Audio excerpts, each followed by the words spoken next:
Não faz isso com uma criança, não machuca uma criança, não fere na alma dela, lá no início, que ela cresce com aquilo dentro dela. Vamos falar mais um pouquinho sobre o livro.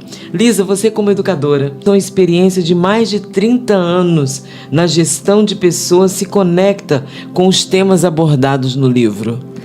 Olha, Betânia, a verdade é que tudo começou em mim mesmo, na minha história de vida, né? Na minha infância, em tantas coisas que eu tive que ser curada, lembranças que eu não tinha e Deus trouxe a lembrança. Tudo isso que hoje eu passo, né? Foi minha vivência com Deus, foi a minha vivência com Deus. Pele, né? Minha própria pele. Ter que perdoar, ter que entender o que aconteceu na minha infância, aqueles medos que eu tinha, aquela coisa de eu me esconder. Eu estava até hoje contando para ele que eu lembrei, por causa de tudo isso, eu lembrei que quando eu tinha mais ou menos 5 anos, eu tinha mania de entrar debaixo do cobertor e ficar lá, horas e horas. Porque eu achava que ali era minha proteção. Porque eu vim de uma família, né, que meus pais se divorciaram muito cedo, e teve muitas brigas, e minha mãe passou por 4 casamentos, né, e meu pai sumiu, não quis mais saber, passaram-se 20 anos, né? Então foram muita coisa que Deus veio tratando. Então eu costumo dizer que toda a minha experiência está na minha vida, em tudo que eu vivi com Deus, em tudo que o Senhor trouxe à minha mente para me curar. E até hoje eu estou nesse processo, até o dia que Jesus voltar, né? É um processo que todos nós passamos, né? E é interessante que não tem assim, não é uma personagem, você está passando aquilo que você sentiu na pele. Né? Experiências com pessoas e não só com pessoas, mas com vocês mesmos.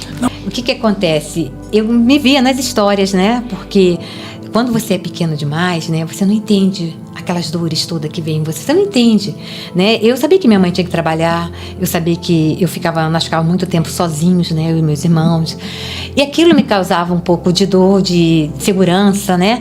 Então, falar desses assuntos, algumas coisas que ainda você não lembra, são os gatilhos, né? São os gatilhos. Eu falo muito pra ele que eu tenho muito gatilho, sabe aonde? Na minha terra. Lá em Curitiba, né?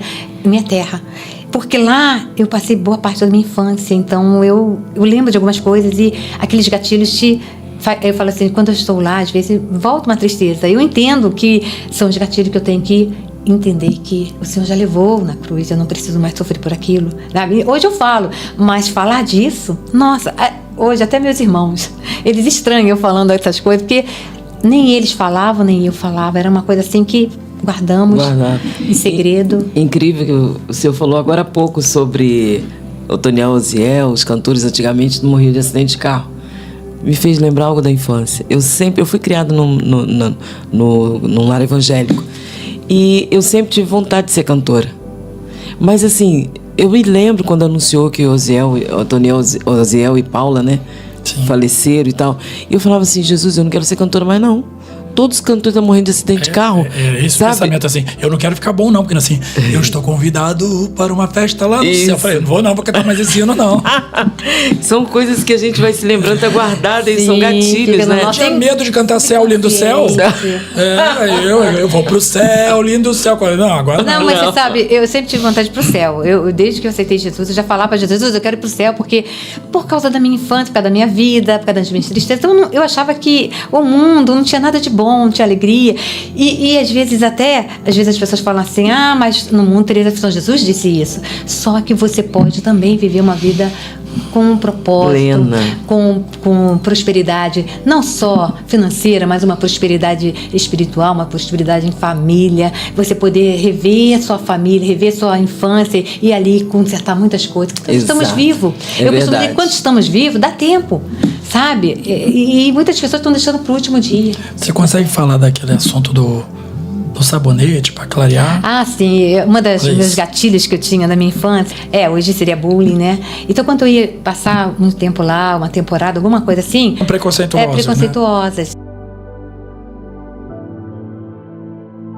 Aquilo numa criança, até vou dar um spoiler, até o próximo livro vai ser sobre feridas em crianças, né? Que a gente está para agora promover outro livro falando disso na infância, que as pessoas não têm noção do que é ferir uma criança na sua primeira infância, não tem noção Fica do que é isso. Aí o que acontecia comigo quando eu comecei a perceber isso, né? Que minha família, né, tinha isso, eu às vezes ia tomar banho, ficava horas no chuveiro, com sabonete esfregando minha pele. Consegue imaginar isso? Para ver se clareava. Eu já chorei ouvindo isso. Porque eu pensava assim, eu acho que eles não nos aceitam porque por causa da cor da nossa pele.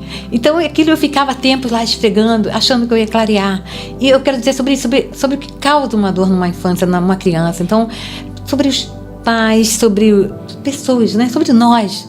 Não faz isso com uma criança, não machuca uma criança, não fere na alma dela, lá no início, que ela cresce com aquilo dentro dela, e até depois crescer e entender. E aí, muitos não conseguem sair desse processo, né? E vivem uma vida infeliz, né? Por não conseguir. Não se aceitam.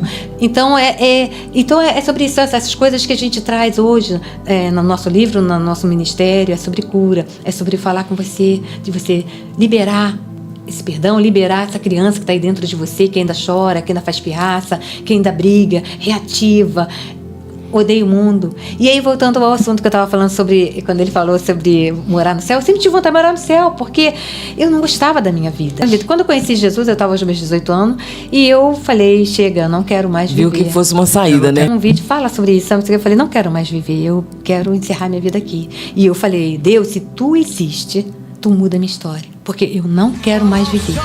E eu vou fazer por onde isso acontecer. E eu tentei, né?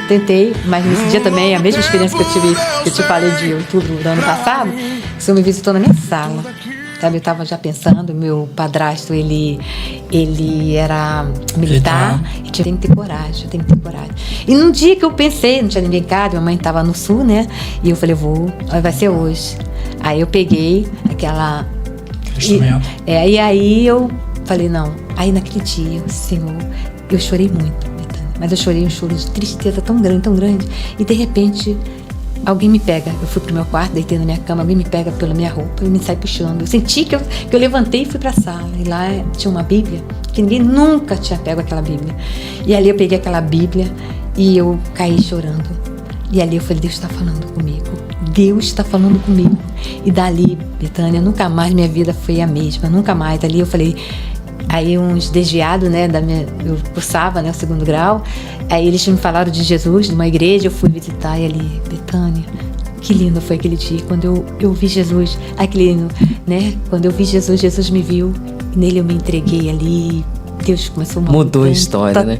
E hoje esse casal maravilhoso, sim, fazendo a obra de Deus. E aí, quando eu conheço Jesus, logo conheço ele, né? Aos 19 anos, nós casamos, né? Aí já ali nos juntamos, né? Ele com também as feridas dele, e ser curados para curar.